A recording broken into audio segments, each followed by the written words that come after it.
Thank you for having me. Thank you for joining us today. I really do appreciate this opportunity that I have to talk to you about this idea of working on purpose. And today I'd like to share with you 4 secrets to connect who you are with what you do.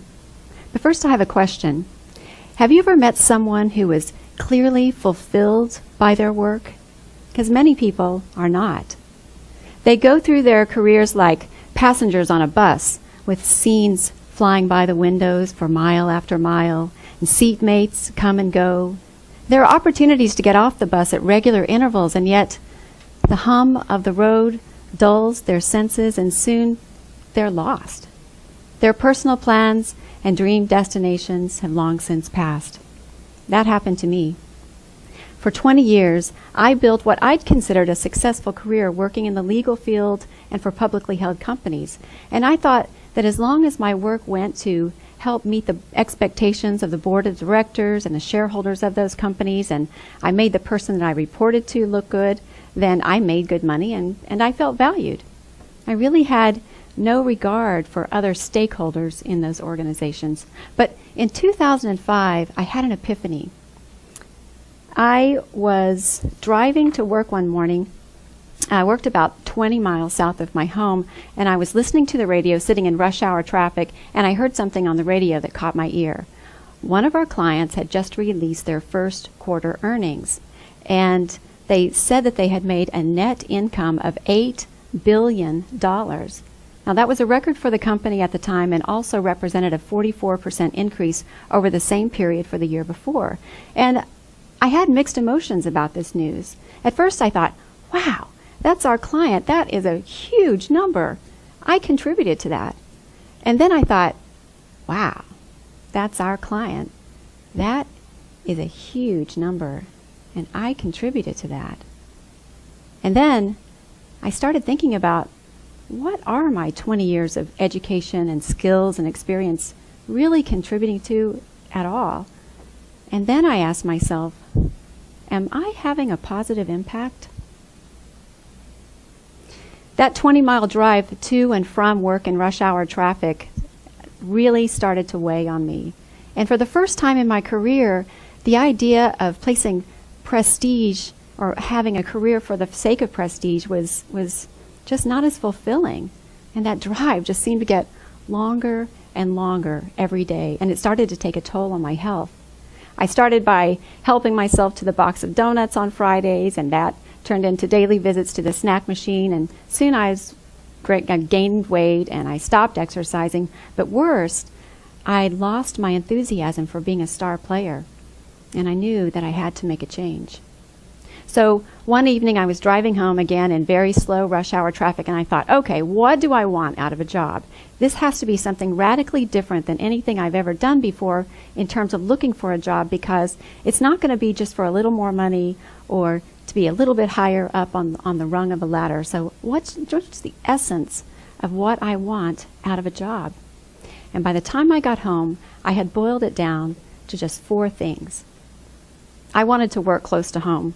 I was tired of being part of that crazy rush hour traffic every morning and every evening. That was taking 10 hours out of my week at least. And so I thought, if I really work at it, I can find something closer to home. I wanted to report directly to the CEO because I had done this before, and I knew that I had the skills and experience to help a CEO put his or her vision into action. I wanted to make as much or more money than I currently made, because I didn't think that I should have to give up or have my family sacrifice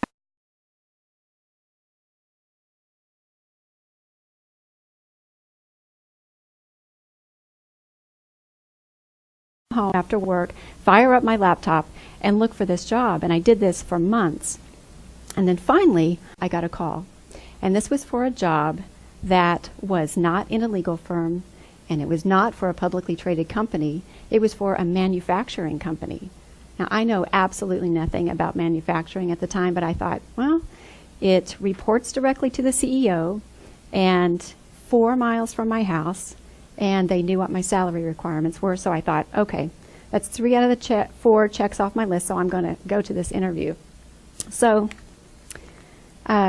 it turns out that this company manufactured radio communications equipment. So the morning of the interview, I'm sitting in the lobby getting ready, I had my resume all together, and I was sitting there in my little tailored suit, and I started to, the idea, the reality of placing purpose over prestige really started to sink into me, because I was in completely unfamiliar territory.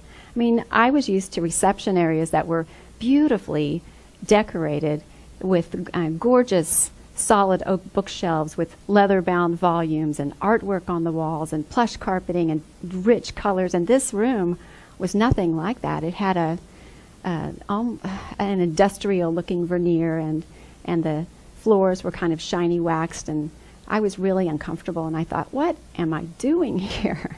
I don't belong here. I don't know what I was thinking. And every minute that went by, I fought the urge to get up and walk out and get back into my car and drive back into the parking garage of the law firm and just forget about this purpose nonsense.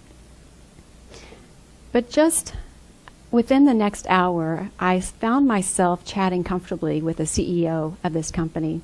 And just a few minutes into our conversation, he started to tell me about his dream of having a different kind of company. Yes, they manufactured radio communications equipment, but he also wanted to create a different kind of culture with a very special mission and purpose. And then he told me what that mission and purpose were. And here's the words he said: to be a self-sustaining, profitable communications company which positively impacts the lives of others today and in the future. And the minute he said those words, I knew that, as uncomfortable and unfamiliar as my surroundings were, that I was in exactly the right place, that I was meant to be in the universe in that moment. I worked for that company for 6.5 years. I started as the executive assistant to the CEO, and I learned everything I could about manufacturing, which was fascinating, and communications equipment. And I also learned about this idea of servant leadership, because that's the kind of culture that the CEO wanted to create there. And I was lucky enough to find the Ken Blanchard EMBA program at Grand Canyon University. I enrolled in that program, and it was a great opportunity to study the core coursework of MBA material, but it was also infused with this concept of servant leadership, or leading for the sake of others, and using your position not just to make yourself better, but also to help the people around you get better. So as soon as I graduated from the program, I was promoted to Director of Strategic and Operational Planning. And I used my position every day to help the people in the company connect what they were doing with their daily jobs with what we were trying to achieve with our mission and purpose. And I can tell you that I was clearly fulfilled by my work. By setting aside my fears and listening to what was happening inside me, I was able to connect the dots of who I was with what I did for a living. My goal for you today is to help you connect the dots for yourself. Because whether you're a senior level employee or an entry level employee, I submit that by reframing your career identity from how can I make a living to how can I contribute will help you to find the passion in your work and positively impact the lives of all those you meet along the way, and many you may never know.